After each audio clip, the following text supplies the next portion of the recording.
Hello and welcome to the World of NDE 4.0. My name is Johannes Rana and today is a great day because today we will get to a topic which in my eyes is getting more and more important to think about getting into NDE 4.0. And that's the NDE ecosystem and how the NDE ecosystem changes from how we are doing NDE now to how the ecosystem will be with NDE 4.0.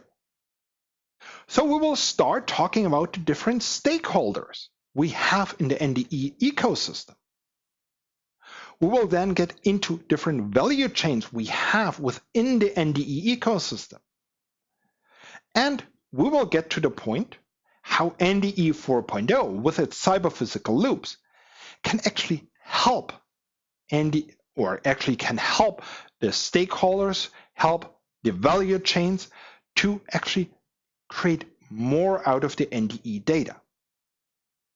Now in the last video, we already talked about NDE 4.0 value creation using cyber-physical loops. And I will leave a link to that video right here. But this time, let's get onto the subject from a different point of view, from an ecosystem point of view. If we think about the ecosystem point of view, usually what we have in the center is actually our asset, the thing we are inspecting or the thing we are producing. Let's say we're talking about an airplane. So, whom do we need to produce such an airplane? We need an asset OEM. That asset OEM for sure also has kind of a supply chain, and within that supply chain, they are producing the individual components which the asset OEM is then assembling. Then the asset OEM sells that product to an owner-operator, which could be, let's say, a Delta or a Lufthansa or a United or whatever company you are thinking about. And for sure, they also have to do some NDE at some point. Then we have the inspectors. The inspectors who are doing the inspections at the asset OEMs and at the owner-operators, either directly employed or as a subcontractor. And we have the NDE OEMs. They are the ones which produce the equipment you use for your inspections. So that's for me, the core stakeholders of the NDE ecosystem. And by the way, Ripi, thanks a lot for all the discussions on the NDE ecosystem and all the stakeholders and value chains. Without you, this wouldn't have been possible.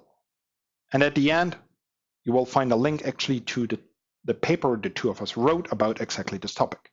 But now let's get back to the stakeholders. There are more stakeholders. For example, we have the universities, which are doing all the R&D so that we can actually do the inspections in an appropriate way. We have regulatory authorities, which give us the standards, the procedures, and whatever, so that we know how to do the inspection, what is required for those components, so that those assets, that airplane, can fly as long as it's supposed to fly, so that all of us can fly safely. We have the inspection service providers. And for sure, we have the inspector training schools and certification bodies. And we have many more. Now, I guess you kind of already can see the value chain we have for the production of an airplane. We start with the asset OEMs. And then the asset OEMs have some initial idea for a new aircraft. So let's say Boeing has an idea for building a new aircraft. Then next step would be that they design a new aircraft. After the design is finished, raw material is ordered, mostly that's within the supply chain. The individual components are manufactured. We do some production inspections, and finally we do assembly at normally at the asset OEMs. Then the component is sold. We go to the owner operator. The component is used for a couple of years. We have to do some service inspections. And at some point, we're coming to an end of life and have to think about, okay, yeah, should we reuse or recycle or whatever? Now, you already see here that I put at some point sensors and some points NDE. And for me, those two mark the two phases of NDE. And I've done actually a video about exactly that topic, and we'll put a link to the two phases of NDE video right here. Now, for me, all of those sensors, all of the NDE we do, each of it has a big value because it really makes the quality, or it assures the quality of the product, and it assures that nothing goes wrong along the value chain. And what we can do is we can actually take the data from the NDE, also from the sensors, and make kind of small feedback loops so that we can improve the inspection by, for example, applying an AI or applying a workflow tool to help us streamline our processes to make it more effective. So this is a first step towards NDE 4.0. So all kind of digitalization solutions. And now we are coming from digitalization to what I call normally digital transformation. And that is kind of taking the data from NDE and using a feedback loop or a cyber-physical loop back to design, so that the design can use all of that data to improve the next design, to give us better products, which at the end will perhaps be better for the owner operator, have a longer lifetime, something like this. And why I say digital transformation? Because now this is where very different parties have to work together. Parties which, or stakeholders which normally do not work together. So we are coming more that with NDE 4.0, actually our stakeholders are growing more and more together. And actually we are adding more stakeholders because now we also have to integrate all the IT people we need to implement those cyber-physical loops. But we can even go a step further. We can say, okay, let's take the data from the service inspection and pull it back to operation. This could be establishing prescriptive maintenance, predictive maintenance. We could also go from the service inspection all the way back to the design.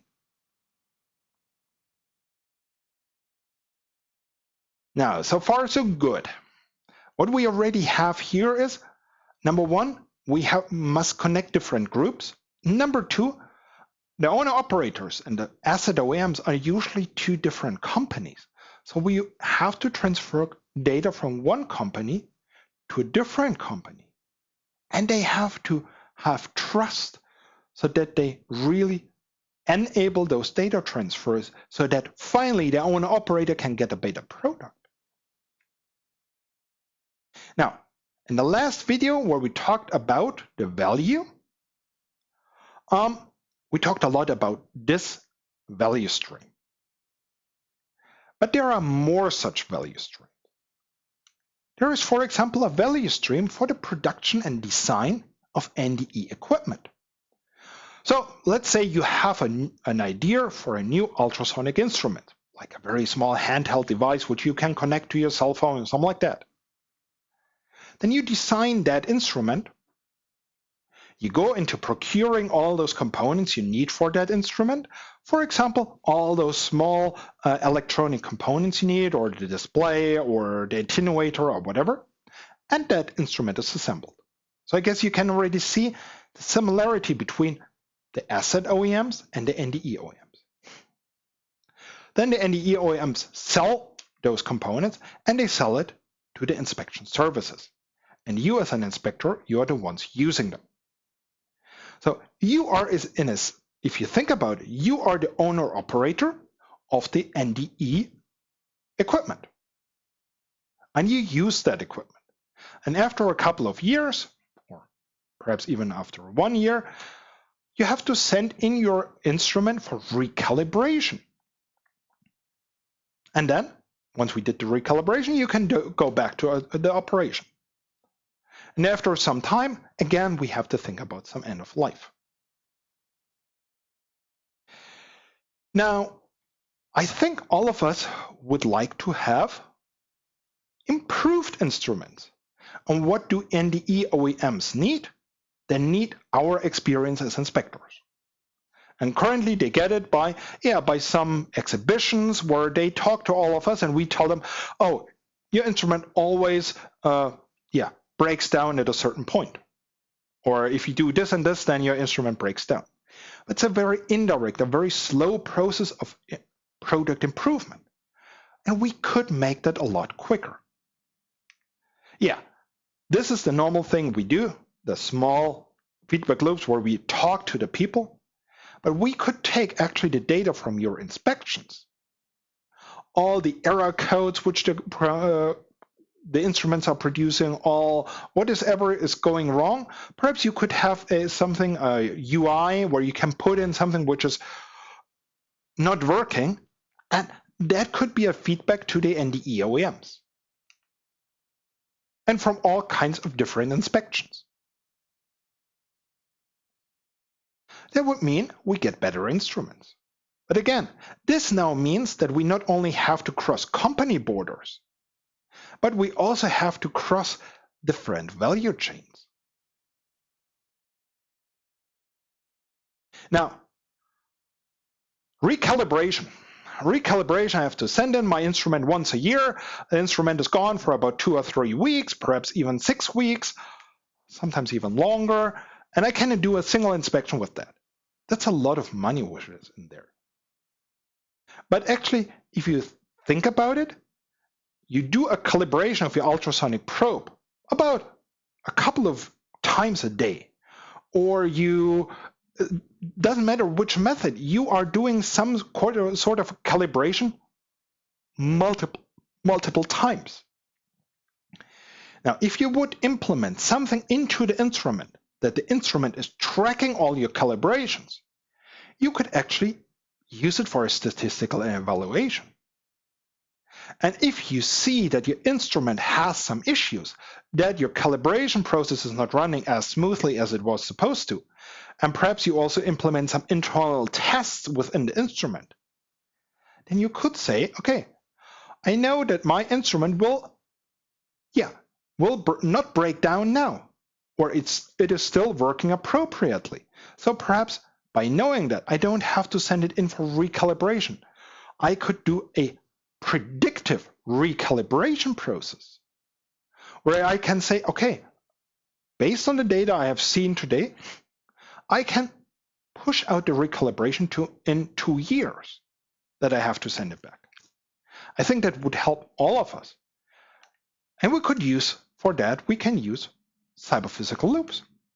Yeah, we can just take the data from the inspection, the data from the instruments, and do some statistical analysis on it, and then say, okay, this instrument needs to be serviced in, let's say, 2 years and 3 years, whatever. So this is value chain number 2. Value chain 3. Training and certification. That is your personal value stream. So again, you start with an idea. The idea of, I want to become an inspector. Then you go for some training, you go for some qualification, you go for some certification. You start as an inspector, you gain experience, you get to the point of recertification, and at some point, you're retiring. That's kind of your personal value stream. And again, we could use data from the inspections to enhance this value stream. For example, we could take, all that, if you go to the training and if you do a test and the test comes out, that particular person is very strong in math, but has some issues actually guiding that probe. Then let's do a specialized training exactly for that thing where you need help. Or you're not good in math, then perhaps do take that person and guide it through some more training so that he has the necessary understanding of math to do his job.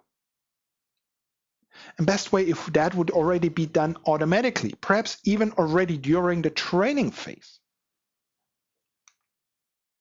For sure, we can also integrate the data from the inspections you are doing to see, okay, does that person really do an accurate job?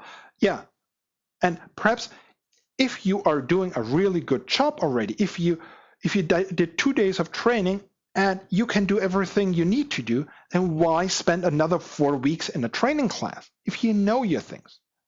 But if you don't, then perhaps you need 6 weeks, 8 weeks, or 12 weeks. This is very personal, and currently we're trying to do all the same for everybody. So this could be way more a personalized training, qualification, and certification scheme. And even more, recertification. Yeah, if we have a person who is doing a lot of inspections, then yes, we can do a statistics on it.